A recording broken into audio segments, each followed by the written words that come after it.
नमस्कार दोस्तों, मैं हूं तुलसीराम सिंह। और अगर आपका यही सवाल है, सवाल वो ये है कि कोई भी लेबर अगर गाड़ी को लोड या अनलोड कर रही है और उसके साथ कुछ अनहोनी हो जाता है, यानी कि एक्सीडेंट हो जाता है, उनको चोट लग जाती है, तो क्या बीमा पॉलिसी होती है या जो बीमा पॉलिसी कंपनी होती है वो उस लेबर को लोडिंग अनलोडिंग का मुआवजा देने के लिए या लोडिंग कर रहे थे, क्या उनको मोटर व्हीकल एक्ट के तहत बस में काम करने वाले जैसे ड्राइवर, क्या नाम है, जो कंडक्टर होते हैं या क्लीनर होते हैं, उन्हीं की श्रेणी में उनको रखा जाएगा या अलग रखा जाएगा? आपका भी सवाल यही है तो वीडियो के लास्ट तक बने रहेगा। एक्चुअली केरल हाईकोर्ट का मामला जहाँ पे होता है कि एक लेबर होती है जो गाड़ी को अनलोड कर रही होती है, जिनका काम होता है टीपर लॉरी नाम की एक क्या नाम है, टैक्सी कंपनी होती है। कंपनी समझ लेते हैं, समझने फॉर एग्जांपल के लिए कंपनी शब्द यूज़ कर लेता हूँ। और उन गाड़ी को लोडिंग अनलोडिंग करने का काम जो लेबर करती है, उनके साथ कुछ अनहोनी हो जाती है, तो जो इंश्योरेंस कंपनी होती है वो साफ साफ मना कर देती है। कहती है देखिए ऐसा है, जो लेबर होती है हम उनको उनको हम मोटर व्हीकल एक्ट के तहत कवर नहीं किया जा सकता है, क्योंकि अगर जिनको कवर किया जाता है वो खाली ड्राइवर हो गए, कंडक्टर हो गए और जो गाड़ी के क्लीनर होते हैं, उनको इसमें कवर किया जा सकता है। तो जो ट्रिब्यूनल कोर्ट होती है ना, एमएससीटी की जो ट्रिब्यूनल कोर्ट होती है, यानी मोटर एक्सीडेंट ट्रिब्यूनल कोर्ट होती है, वो जो इसमें लेबर होती है ना,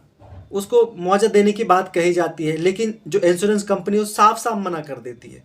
कहती है हम इनको ना बिल्कुल मुआवजा नहीं देंगे, क्योंकि ये इस मोटर व्हीकल एक्ट के जो लॉ है उसमें आती नहीं लेबर। फिर मामला जब केरल हाई कोर्ट में जाता है, और चूंकि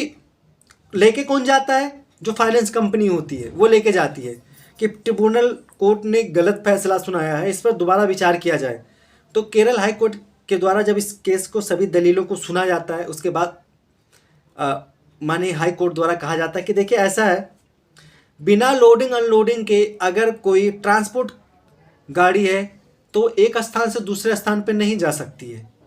या इसका मतलब ये हुआ कि लोडिंग अनलोडिंग का बहुत ज़्यादा महत्व है।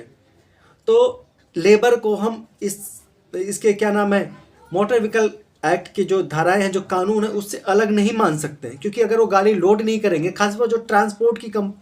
गाड़ियां हैं, तो वो कहीं नहीं जा सकती हैं एक स्थान से दूसरे स्थान पर। मतलब उनका तो लोडिंग अनलोडिंग का काम है। और गाड़ी ट्रांसपोर्ट की मतलब अगर है ये क्या कहते हैं, कमर्शियल गाड़ी है जिस पर ट्रांसपोर्ट का काम होता है, तो बिना लोडिंग अनलोडिंग के तो बेकार है। तो इसलिए उनको अलग नहीं मान सकते हैं। माननीय हाई कोर्ट द्वारा कहा जाता है कि इसमें जो लेबर होती है, ठीक है, उनको भी मोटर व्हीकल एक्ट 1988 की धारा 47(1) प्रावधान के खंड सी के तहत इनको भी कवर किया जाएगा, इनको अलग नहीं माना जाएगा। और यही कहते हुए माननीय केरल हाई कोर्ट द्वारा जो इसमें विक्टिम होते हैं, जिनका एक्सीडेंट होता है, उनको 1,04,000 रुपया इलाज का खर्च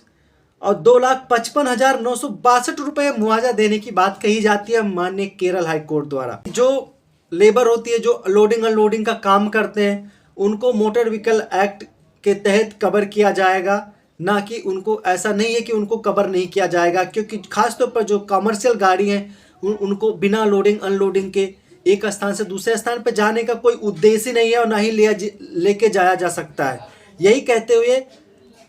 माननीय केरल हाई कोर्ट द्वारा जो इसमें विक्टिम होते हैं, यानी कि जो जिनका एक्सीडेंट हुआ होता है, उनको 1,04,000 रुपया इलाज के खर्चा के लिए और 2,55,662 रुपया मुआवजा के तौर पे दिया जाता है। दोस्तों, ये वीडियो आपको कैसी लगी कमेंट करके ज़रूर बताना। मैं फिर मिलता हूँ एक नई अपडेट लेकर, तब तक के लिए आप सभी लोगों को जय हिंद।